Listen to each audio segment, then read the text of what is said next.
পবিত্র উমরা পালন করতে গিয়ে চরম প্রতারণার শিকার হয়েছেন বেশ কয়েকজন যাত্রী।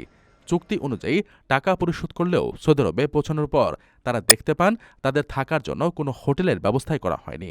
এমন অমানবিক ও প্রতারণামূলক কর্মকাণ্ডের প্রমাণ পেয়ে সরাসরি কঠোর ব্যবস্থা নিয়েছে সৌদি আরবের হজ ও ওমরা মন্ত্রণালয়। যাত্রীদের আবাসন সুবিধা নিশ্চিত করতে ব্যর্থ হওয়ায় তাৎক্ষণিকভাবে 3টি ওমরা সেবাদানকারী কোম্পানির কার্যক্রম স্থগিত করা হয়েছে।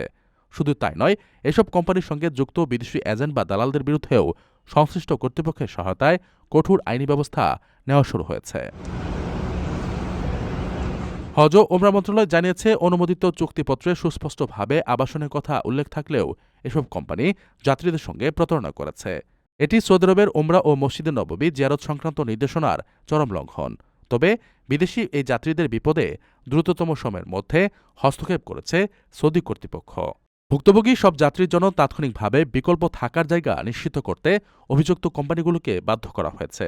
মূলত যাত্রীদের অধিকার রক্ষা, হয়রানি কমানো এবং এমন ন্যাক্কারজনক ঘটনার পুনরাবৃত্তি রোধ করতেই এই শাস্তিমূলক পদক্ষেপ নেওয়া হয়। এই ঘটনার পর সব ওমরা সেবাদানকারী প্রতিষ্ঠান ও এজেন্সির প্রতি কড়া সতর্কবার্তা দিয়েছে সৌদি সরকার।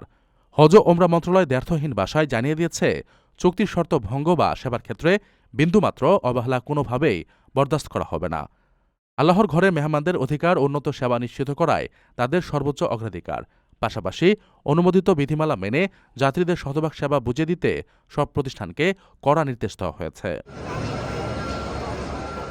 আপনার স্বপ্নগুলো আকাশ ছুবে প্রবাসীর হেলিকপ্টারের মাধ্যমে। বিয়ে, জন্মদিন অথবা যে কোনো বিশেষ প্রয়োজনে হেলিকপ্টার ভাড়া করতে যোগাযোগ করুন স্ক্রিনে দেয়া নাম্বারে। প্রবাসীর হেলিকপ্টার, নিরাপদ ও সাশ্রয়ী বাহনের বিশ্বস্ত নাম।